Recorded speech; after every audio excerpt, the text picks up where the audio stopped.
नमस्कार दर्शक बंधु आपण मानक मो सम्बलपुरी न्यूज रे बहुत बहुत स्वागत करुछि। आज होछि जून मासर 27 तारिख शुक्रवार पवित्र रथ यात्रा। आसंतु नजर पकाइबा आजिर किछि गुरुत्वपूर्ण खबर उपरे। नंबर 1 जारी हैला सूचना। आज अपराह्न 4टारे आरंभ हेबो पुरी रे रथ टଣା।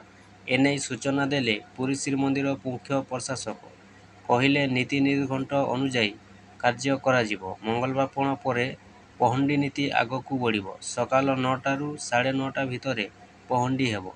एहा परे अपराह्न 4टारे रथ टଣା आरंभ हेबो। नंबर 2 अगस्ट मास 9 तारिख राखी पूर्णि दिन समस्तंकु मिलिबो सुभद्रा योजनार तृतीय किस्ती। जेउ माने प्रथम किस्ती द्वितीय किस्ती पाइछंती सेमानकु मिलिबो तृतीय किस्ती रे 5000 टंका। आउ जेउ माने प्रथम किस्ती द्वितीय किस्ती पाइ नाहंती सेमानकु एकाथरे मिलिबो तीनिटे किस्ती 15000 टंका। 3 प्रति जिल्लारू पुरी को गड़िबो बस। रथ यात्रा पाई प्रशासन पक्षरु ए प्रकार निष्पत्ति निया जाइछि। ए संक्रांत रे परिवहन मंत्री विभूति जेना देले सूचना। 28 टी जगार पार्किंग व्यवस्था करिछि स्थानीय प्रशासन। 200 रु अधिक ऑटो मागणा सेवा जोगाइबे। मागणा भोजन व्यवस्था मध्य करा जाइछि। अन्यपटे घरोई बस चढ़ा दर कले कार्यानुष्ठान ग्रहण करा जिवो बोली मंत्री चेतावनी दैछन्ति। नंबर 4 कालिया सान्त को देखिबाकू व्याकुल हेलेणी भक्त। गुरुवार सिंहद्वार सम्मुखरे लागिछि 3 रथ। रथरे विजे करी नवदीतात्मक यात्रा जिबे चतुर्धा मूर्ति। आज्ञामाल विजे परे रथखलारू नंदीघोष तालध्वज देवदलन 3 रथ टणा जाई सिंहद्वार सम्मुखकू अणा जाइथिला। प्रथमे नंदीघोष रथर दक्षिण मोड़ होई सिंहद्वार को गड़ीथिला।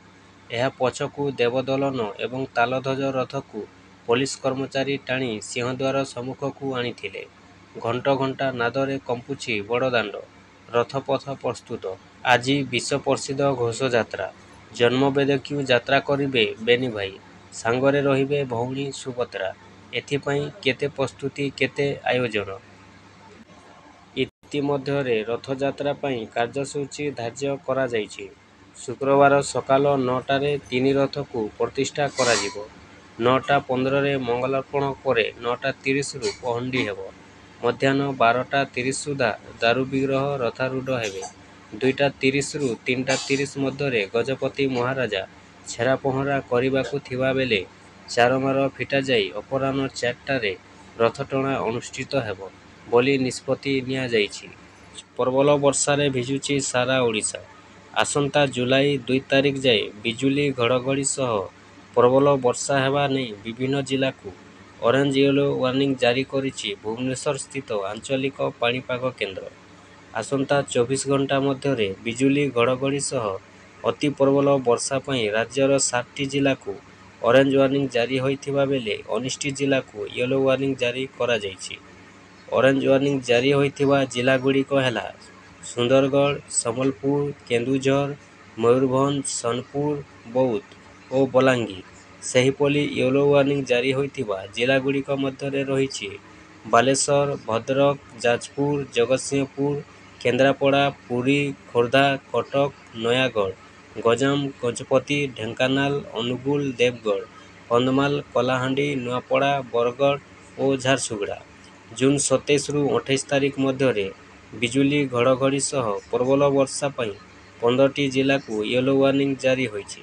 एही जिला गुड़िक हैला झारसुगुड़ा, सुंदरगढ़, केन्दुझर, मयूरभंज, बालेश्वर, भद्रक, जाजपुर, जगतसिंहपुर, केन्द्रापड़ा, कटक, पुरी, खोर्धा, नयागढ़, गंजाम और गजपति।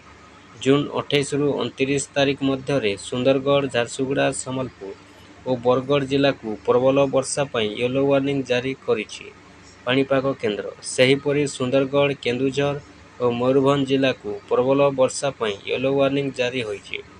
जून 30 रु आसंता जुलाई 1 तारिख मध्यरे केन्दुझर, मयूरभंज, बालेश्वर, भद्रक, गंजाम, गजपति, रायगड़ा, कोरापुट, नवरंगपुर, कलाहांडी और कंधमाल जिला को प्रबल वर्षा पाई येलो वार्निंग जारी करा जाइछि।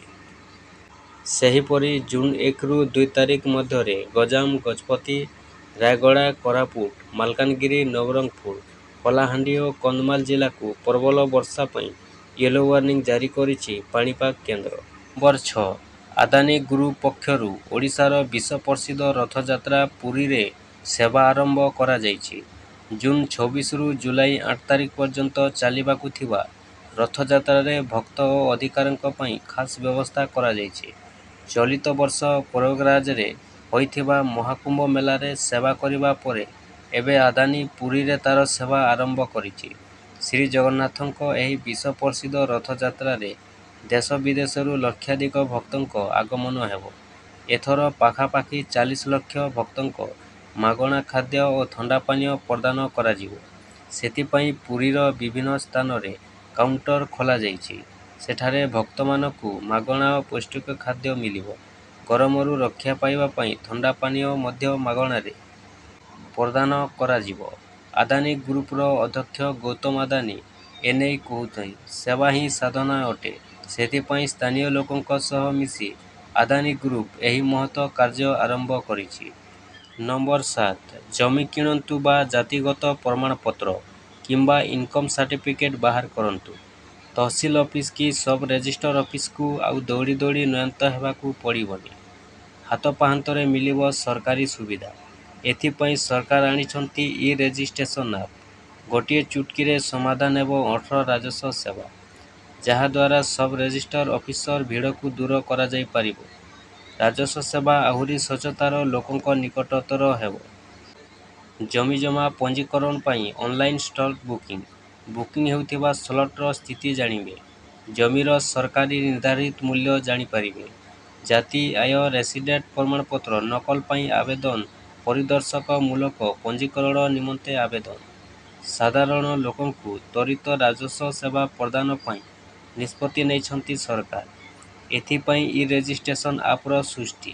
ଏହାସହ ଗତ ବର୍ଷେ ମଧ୍ୟରେ ରାଜସ୍ୱ ବିଭାଗ କେତେ ସଫଳତା ପାଇଛି ତାହାର ରିପୋର୍ଟକାର୍ଡ ଦେଇଛନ୍ତି ବିଭାଗୀୟ ମନ୍ତ୍ରୀ।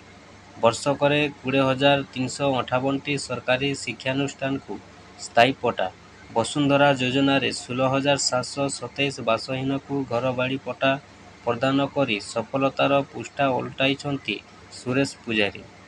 ଜମିଜମା କାଗଜପତ୍ର ପଞ୍ଜୀକରଣ ଓ ବିଭିନ୍ନ ପ୍ରମାଣପତ୍ର ପାଇଁ ଅନେକ ସମୟରେ ଦନ୍ଦୀ ହୁଅନ୍ତି ସାଧାରଣ ଲୋକ। ତାରିଖ ପରେ ତାରିଖ ମିଳେ, ଅଫିସରଙ୍କ ମନମାନି ଭିତରେ କିନ୍ତୁ କାଗଜ ମିଳେନି। ଇ-ରେଜିଷ୍ଟ୍ରେସନ ଆପ୍ ରାଜସ୍ୱ ବିଭାଗ ଓ ସାଧାରଣ ଲୋକଙ୍କ ଭିତରେ ସେତୁ ବାନ୍ଧିବ ବୋଲି ଆଶା ରହିଛି। ନମ୍ବର 8 ପିଏମ୍ କିଷାନ ଯୋଜନାର 20 ନମ୍ବର କିସ୍ତି ଜୁନ୍ ମାସର ଶେଷ ସୁଦ୍ଧା ମିଳିବ ବୋଲି ସୂଚନା ରହୁଛି।